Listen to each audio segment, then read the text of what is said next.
आज हम समझेंगे कि जो इनफर्टिलिटी है वो होती क्या है। इनफर्टिलिटी को समझने के लिए हमें समझना होगा कि जो ज़मीन है वो एक ज़मीन होती है फर्टाइल और एक ज़मीन होती है वो इनफर्टाइल। यदि ज़मीन हमारी फर्टाइल है तो वहाँ पे प्लांटिंग करना बहुत आसान होता है।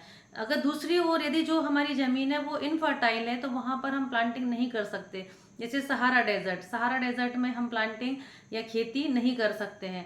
तो आजकल के समय में आज जो फीमेल है वो बहुत ज़्यादा इनफर्टाइल हो रही है। इनफर्टाइल मतलब होता है कि हम फर्टाइल नहीं है।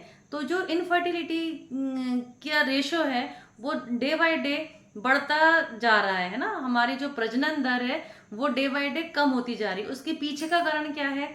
उसके पीछे का कारण है हमारी गलत लाइफ स्टाइल, हमारा खान पान। हमारे पुराने समय के जो खान पान था उसमें जो सारे विटामिन प्रोटीन्स थे जो हमारी बॉडी को नीड होता था वो हमको सारी चीज़ें प्रॉपर मात्रा में मिलती थी। लेकिन आज जैसे जैसे समय बदलता जा रहा है, यूरिया, पेस्टिसाइड, डुप्लीकेट ये ज़्यादा आने से, हमारी लाइफ स्टाइल डिसऑर्डर होने से, स्ट्रेस बढ़ने से, तो हमको जो इनफर्टिलिटी है वो बहुत ज़्यादा बढ़ती जा रही है फीमेल में। और इनफर्टिलिटी सेंटर पहले नहीं हुआ करते थे, आज बहुत ज़्यादा इनफर्टिलिटी सेंटर जो है वो खुलते जा रहे हैं। तो उसके पीछे का कारण हमें समझना पड़ेगा।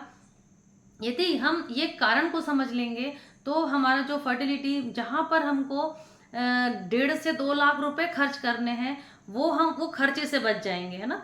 तो उसके लिए अगर आपको फर्टाइल होना है तो फर्टिलिटी को बढ़ाने के लिए आपको क्या करना पड़ेगा? हमें हमारी डाइट को चेंज करना पड़ेगा।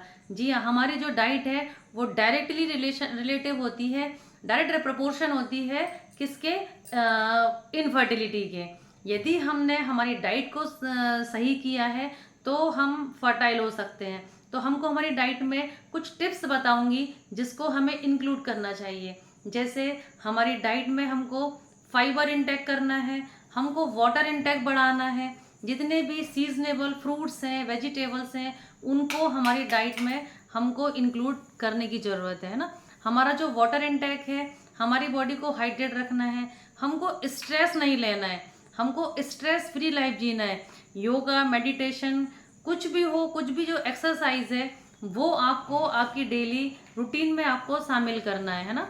आपको जंक फूड नहीं खाना है, आपको प्रोसेस्ड फूड नहीं खाना है, और जितने भी विटामिन प्रोटीन्स हैं उनको हमारी जो डाइट है उसमें हमको शामिल करना है। यदि हमारी डाइट अच्छी है तो जो फर्टिलिटी है वो ऑटोमेटिक इंक्रीज होगी। तो हमें हमारी डाइट का ध्यान रखना है, हमको हमारी लाइफ स्टाइल का ध्यान रखना है।